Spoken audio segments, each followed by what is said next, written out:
Hello guys! Assalamualaikum! Paano nga ba natin itago ang mga number ng reaction or like sa ating mga post?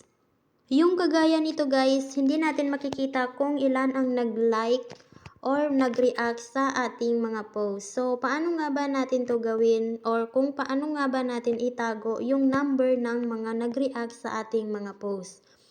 Kung gusto mong malaman, panoorin mo lang ang video na ito. Ito guys, punta lang tayo sa settings and privacy. I-click lang natin. And then, hanapin natin itong si reaction preferences. So guys, kung makikita natin ay naka-off ito lahat. So, dito sa baba ay kailangan naka-on yan. So, ganyan siya guys. Kailangan nyo lang itong i-on, itong sa reaction preferences. So, dito sa baba, kailangan nyo lang siyang i-turn on para hindi makita ng iba yung mga reaction or number ng reaction sa ating mga pinopost. So, ganun lang kadali guys. Sana may natutunan kayo sa video na ito.